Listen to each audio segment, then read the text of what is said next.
specialization course in dust and spill control. In this second class, the topics are silicosis, personal protective equipment, and controlling the silica environment to reduce the risk of developing silicosis. In this course, we will refer to respirable crystalline silica simply as silica, and it is the respirable fraction, PM5 or PM4 according to NIOSH, of crystalline silica or silicon dioxide, SiO2, a mineral that is very abundant in nature.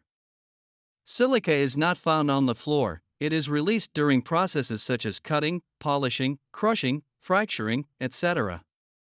Processes that release silica in mining: drilling, blasting, rock falls, crushing, grinding, and regrinding. Particles smaller than 5 microns do not settle outdoors and remain suspended indoors.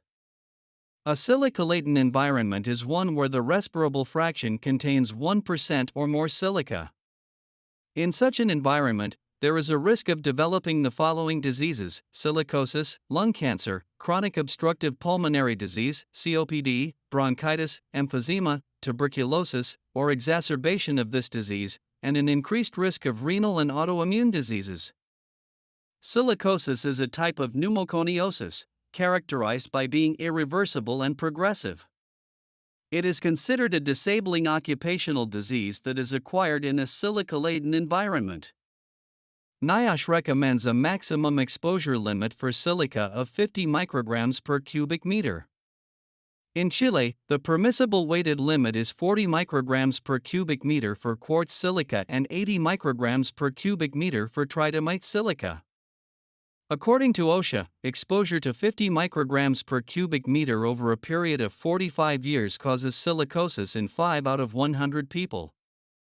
If the concentration increases to 100 micrograms per cubic meter over a period of 45 years, it causes silicosis in 30 out of 100 people. This study conducted in China aimed to investigate the risk of silicosis in tin mining and the relationship between silicosis and cumulative exposure to silica. The study included 3,010 miners who worked in 4 tin mines between 1960 and 1965. Data was used to create a work exposure matrix.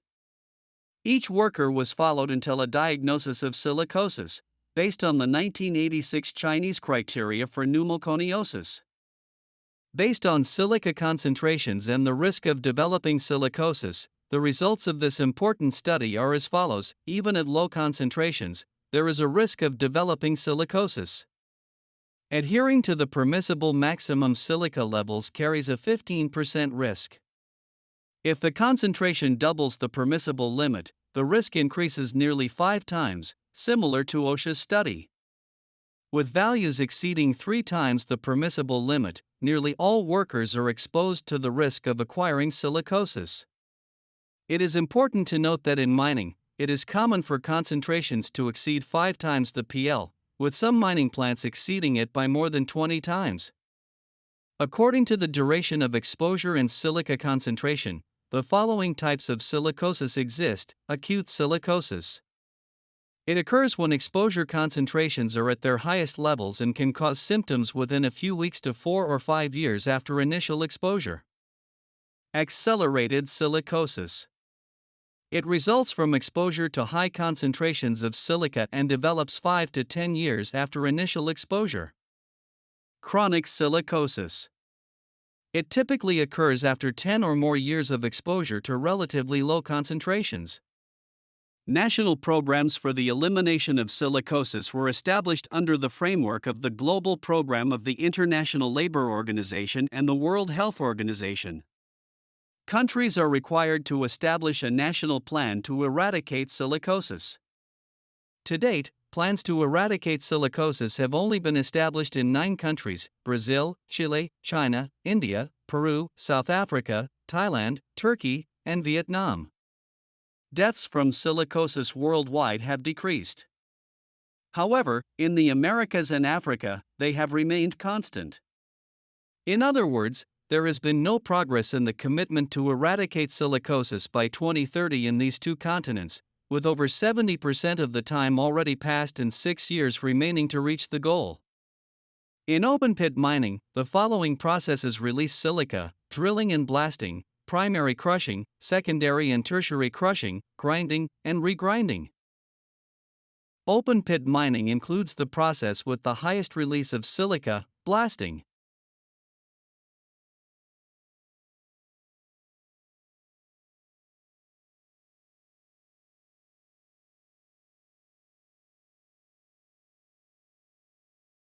In underground mining, rockfalls are the process that releases the most silica, but it is significantly less than blasting.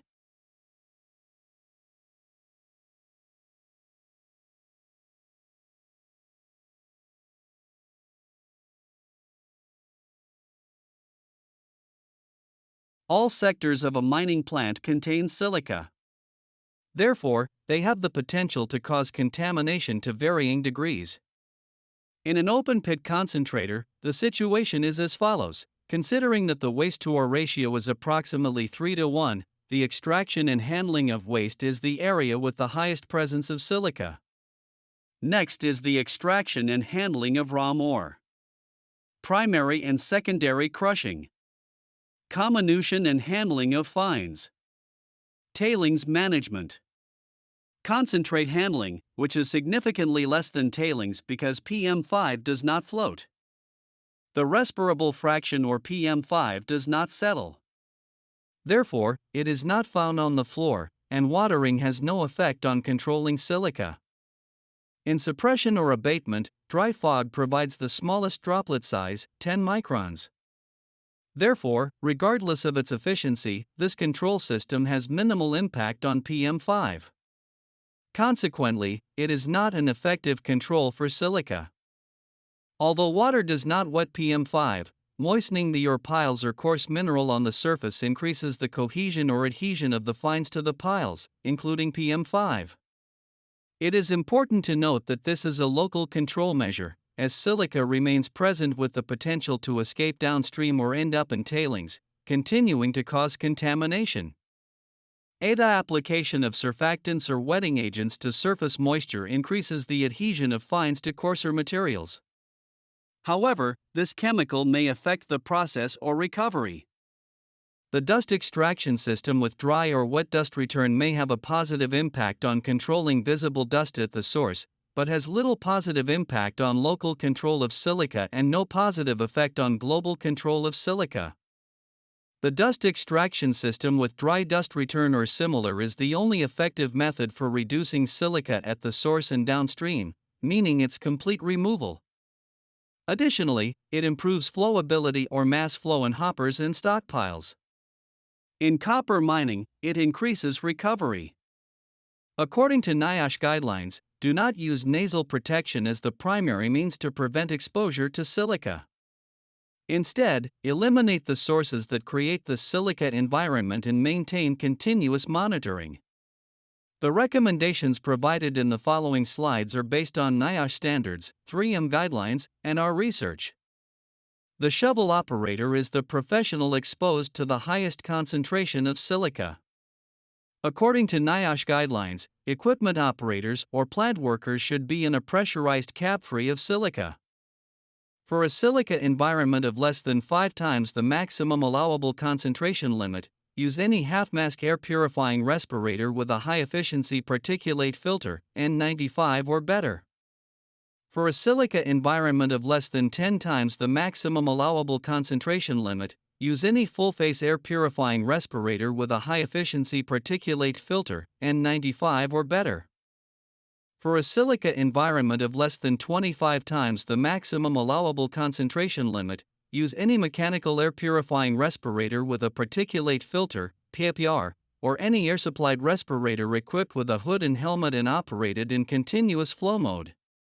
For a silica environment of less than 50 times the maximum allowable concentration limit, use any full-face air purifying respirator or any mechanical air purifying respirator. Silica has been measured in offices and canteens. Considerable levels of SCR have been detected in these places. Contaminated work clothing is most likely the source. Workers should change into clean clothes before leaving the worksite. Silica has been measured in offices and dining areas, finding considerable levels of silica. The most likely source is contaminated work clothing. NIOSH recommends that workers change their clothes before entering dining areas or offices.